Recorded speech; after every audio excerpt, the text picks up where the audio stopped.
Please like the video and share it so that it reaches many more people and you get sawaba, or rewards from Allah.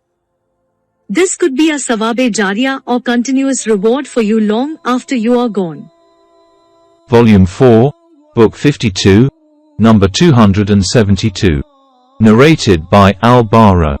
I saw Allah's apostle on the day of the battle of the trench carrying earth till the hair of his chest were covered with dust, and he was a hairy man.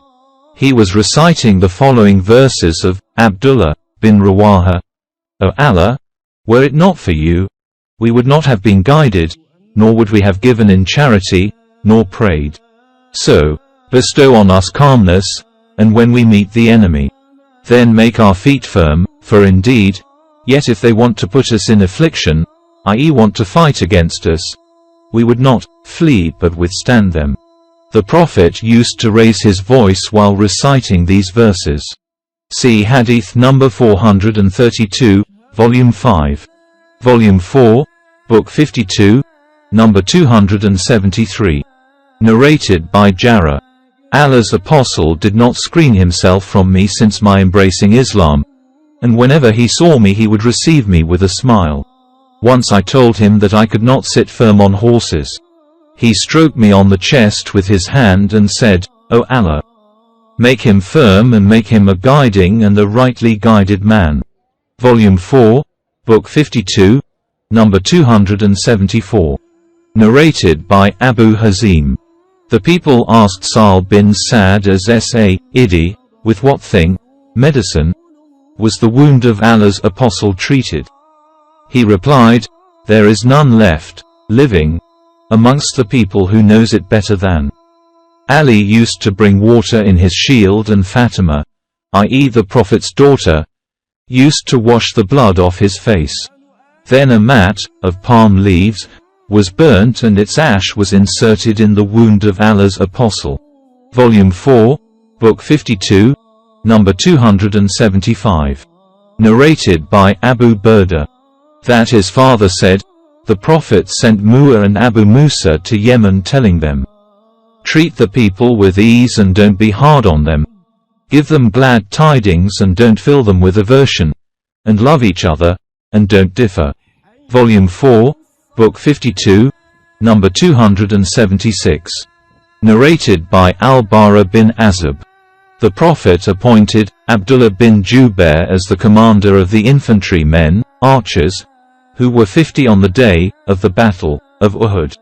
He instructed them, stick to your place, and don't leave it even if you see birds snatching us, till I send for you, and if you see that we have defeated the infidels and made them flee, even then you should not leave your place till I send for you. Then the infidels were defeated. By Allah, I saw the women fleeing lifting up their clothes revealing their leg bangles and their legs. So, the companions of Abdullah bin Jubair said, the booty. O people, the booty, your companions have become victorious. What are you waiting for now? Abdullah bin Jubair said, have you forgotten what Allah's apostle said to you? They replied, by Allah, we will go to the people, i.e. the enemy, and collect our share from the war booty. But when they went to them, they were forced to turn back defeated. At that time Allah's apostle in their rear was calling him back. Only 12 men remained with the Prophet, and the infidels martyred 70 men from us. On the day of the battle of Badr, the Prophet and his companions had caused the pagans to lose 140 men, 70 of whom were captured and 70 were killed. Then Abu Sufyan asked thrice, is Muhammad present amongst these people? The Prophet ordered his companions not to answer him. Then he asked thrice, is the son of Abu Kafir present amongst these people? He asked again thrice, is the son of Al-Khattab present amongst these people? He then returned to his companions and said, as for these men, they have been killed. Umar could not control himself and said to Abu Sufyan, you told a lie, by Allah. O enemy of Allah, all those you have mentioned are alive, and the thing which will make you unhappy is still there.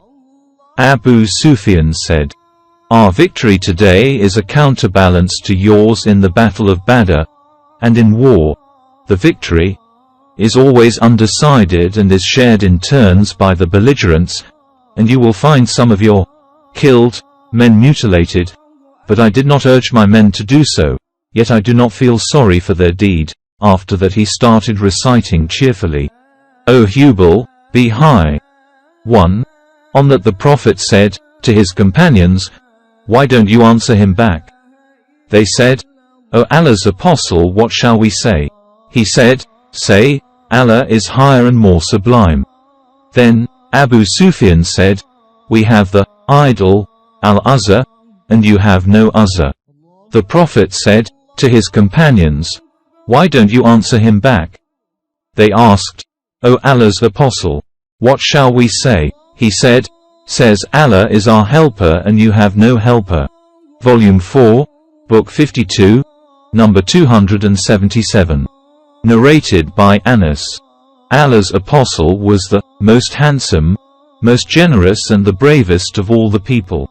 Once the people of Medina got frightened having heard an uproar at night. So, the Prophet met the people while he was riding an unsaddled horse belonging to Abu Talha and carrying his sword, slung over his shoulder. He said to them, "Don't get scared, don't get scared."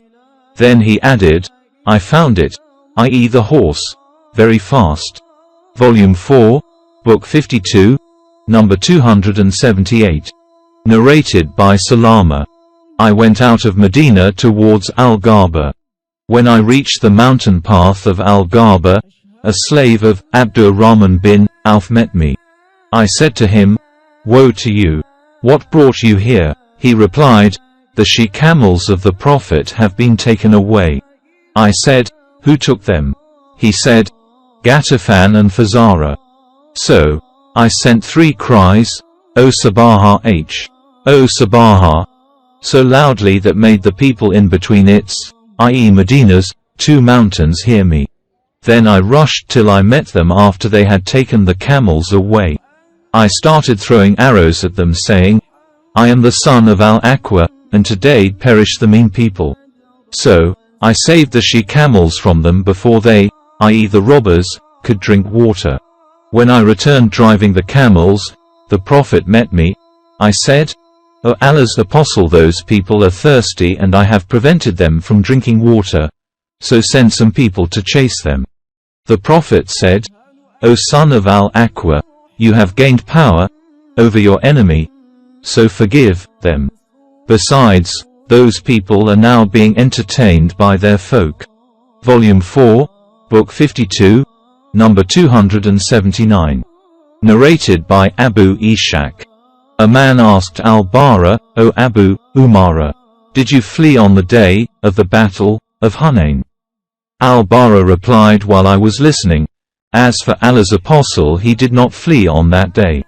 Abu Sufyan bin al-Harith was holding the reins of his mule, and when the pagans attacked him, he dismounted and started saying, "I am the Prophet, and there is no lie about it. I am the son of Abdul Muttalib." On that day nobody was seen braver than the Prophet.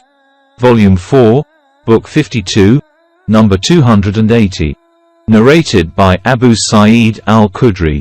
When the tribe of Bani Qurayza was ready to accept Sa'd's judgment, Allah's Apostle sent for Sa'd, who was near to him.